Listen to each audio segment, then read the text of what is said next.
Welcome to a busted play, an illegal use of hands to the face short. Welcome to this episode of A Busted Play and Illegal Use of Hands Hits the Face Short, where Jake is frozen solid. I hope that this is a camera angle you all can enjoy of Jake, since he can't have his live face here, but we can still hear his voice, right, Jake? Yes, you can. Yes, you can. Okay, good. This happened at the end of the last full episode. If you didn't check that out, you definitely should. It was on the LA Rams. I think we had a pretty solid discussion about how they're going to do next season. But today we're talking about the top 5 fantasy football defenses of 2021. So Jake, please let us know who the top 5 defenses of 2021 will be in fantasy football. All right. Well, I have an honorable mention here for the Browns defense. Not in my top 5, but very solid pass rushers, especially with Clowney being there. Not that he has done much in recent memory, but having him is still, guys are going to have to block him. He's not a guy that you could just disregard. So they have the possibility to put up some points here. But here's my top 5. At 5, I got the Baltimore Ravens. Just that secondary is going to get so many points off of interceptions and pick sixes because those guys have an ability. Marcus Peters and Marlon Humphrey have some great vision once they get the ball in their hands. Follow their blockers really well, and their linebackers. I prepared a little bit for this. I got my top 5 ready yesterday. So I went and watched some clips. And the linebackers for the Ravens block really well on interception runbacks. It's pretty fun to watch. So I have them at 5. At 4, I have the Indianapolis Colts. The Colts, hard to find a spot for them here. I was trying to find a good place to put them. They could probably be 1, but just the defense with no names really. DeForest Buckner and Darius Leonard, those are their 2 guys. Everyone else puts up big numbers and does not get the recognition that they deserve, obviously, because I still haven't learned their names. We've talked about the Colts at length previously. So I think that defense has big possibility to put up numbers. I mean, Bobby Okereke, if he just keeps getting safeties like he does, big things possible. Number 3, the defense that is the Super Bowl champion defense that is bringing everyone back. The Tampa Bay Buccaneers at 3. Their ability to get to the quarterback and just cause chaos is great. Very few teams can do it like they do, especially from linebacker position. Force a lot of turnovers as well. And then another team that can get to the quarterback and force a lot of turnovers because they have a shutdown corner on one side, and then teams are just forced to have to throw it to the other side of the field where their corners get interceptions plethora in the LA Rams. Aaron Donald, you could have all 5 offensive linemen block him, and he's still getting to your quarterback. And if not, the other guys that you're not blocking are going to get there.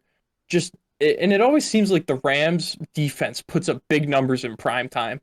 Always puts up big numbers in prime time. I think they're one of the teams that have the most prime time games this upcoming season. So I mean, follow the numbers there, people. Just especially that Patriots game last season. I had the Rams defense, and they were just going to town on the Pats with pick sixes and sacks galore. And then number 1, the young team that I am expecting to do big things. The Washington football team at 1. I think this is a little out there of a pick, but those guys just, I'm just going to be repeating myself over and over because this is what gets you points in fantasy football on defense, but they get to the quarterback very well. And that secondary is full of vets.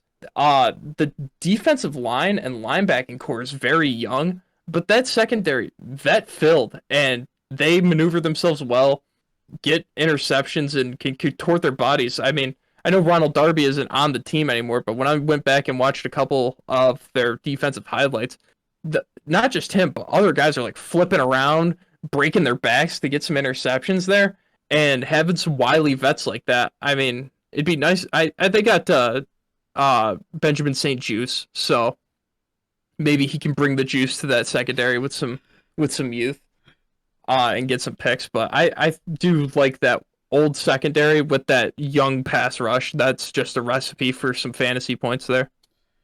Okay. See, I was excited for this one because I think that I was hoping that this would happen, and we don't really have that similar of lists, like, really.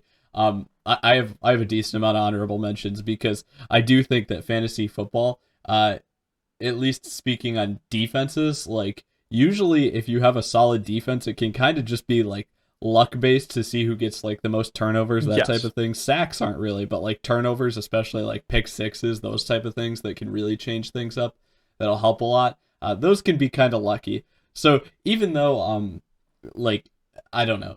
Just I basically have just lists of like the list of all the at least solid defenses. So my honorable mentions are the Rams, the Colts, the Niners, the Bears, the Bucks, and the Saints. I mean, all these teams could easily be in the top five. And with defense, you've definitely got some luck of the draw type stuff going Mm. on. Now, actually, inside my top five, my number five team is the Cleveland Browns. I think they are so much improved from where they were last year, and I think they were already a solid defense. I think everything that they added this offseason makes them a really scary roster as a whole. And being able to do things like just dominate on the offensive side of the ball, no matter what they should need to be able to do, that always complements the defense well. So if you can find a team that's going to be able to complement their defense very well, that is a very good recipe for success in fantasy. Get them off the field more, they won't allow as many points, and you'll have more points for you. Um, yeah, number four, another team that has made a ton of moves this offseason. My top three teams aren't like as move heavy. They've kind of maintained a lot of guys, but this number four team is also based off a lot of guys that they've added, and then the coach as well. I think the New England Patriots are going to look to have a huge rebound defensively this season, and I think they will be a very good fantasy football defense. And I think that you should be watching out for them, even though they weren't that great last season. I think with everything they added, they may be back up there really quick, and we know that they've got a decent amount of star power on that defense. Um, I have a tie for number two. Number two, I tied between Pittsburgh and the Washington football team. I feel like they're pretty similar in what they are and aren't able to do, and like I said before, it can be up to a lot of randomness how this goes. Initially, when I wrote it, I went Washington football team 2 and then Pittsburgh 3. And if I had to choose, I'd probably sneak Washington in front of Pittsburgh just because Pittsburgh was the best last year. There has to be a little bit of randomness.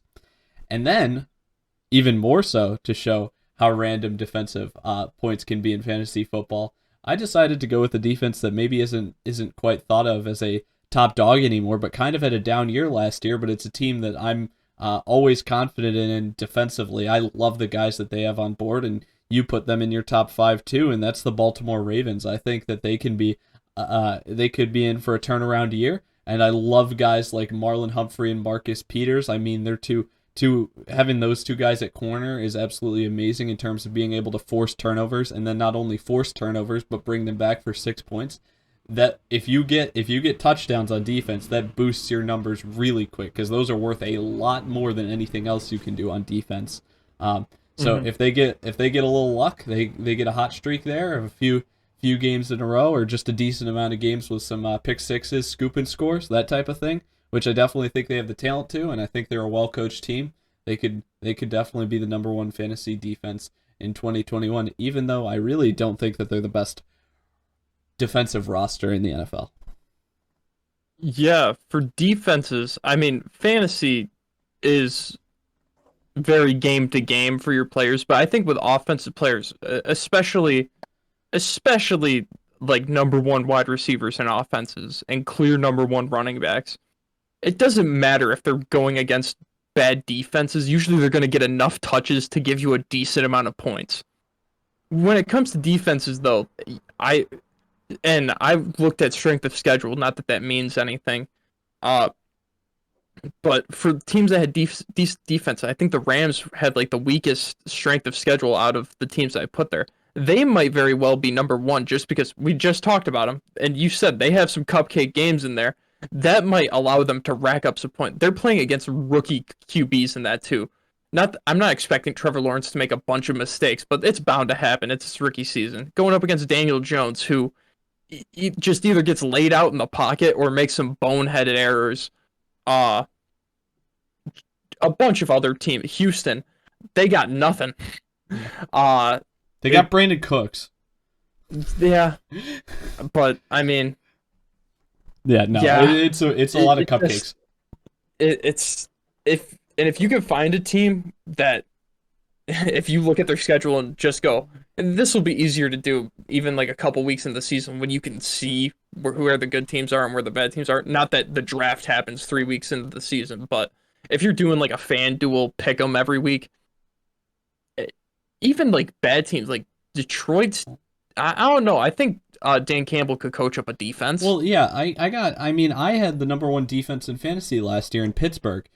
I picked them decently high because I was pretty confident that they would have a really good year. I was like, oh, I'll go with them. But I mean, I didn't play them every week because it's completely matchup based. I would always if there was a free agent, I mean, you're not going to have like a top 10 defense available in the free agency pool for fantasy. But what you may have is you may have like a middle of the road defense going against a really bad team. And sometimes if Pittsburgh's going up against, say, Kansas City, which they didn't play them last year, but potential matchup, right? Just a hypothetical scenario. And I've got some middle of the road defense that's going against a really crappy team. I'd much rather pick up that middle of the road defense going against the crappy team than play the best defense against the best offense. Yeah, and I'm not really the best to be giving advice for fantasy defenses because that's usually how I roll in fantasy in general. I wait until very late in the draft to take a defense and then usually just roll with what's ever in free agency that week of all right, who's like this season it's gonna be who's playing the Texans or the Lions? Okay, boom. You're going to be my defense for this week. Or Philly. That's usually how I do it. Or Philly. Yeah, or I Philly. was thinking about jokingly putting Philly on my list for top 5 defenses. Maybe a few years ago. Yeah, maybe a few years ago. I mean, I'm trying. Dude, maybe no team in the like yeah, the football team. Yeah. No, The there's football like team is going one team in each division. At least one team in yeah. each division. Yeah, the football team they could have like 6 games this season where they put up decent numbers because well at least 4. The same time, I, but it's like the matchup thing. It's like even though we like them against two of their division opponents, being New York and Philadelphia, a ton, meaning 4 games this season. I would highly advise against playing them against Dallas. yes. Yeah, Like because Dak at least the last time we saw him was playing like a man possessed, and if he returns to like that, is just slinging the ball all over the field, it's gonna be pretty tough for any defense that is going against him. yeah, yeah, exactly. All right, that's all I got. Are you all set? Yeah, I think we can cut this here while I'm frozen.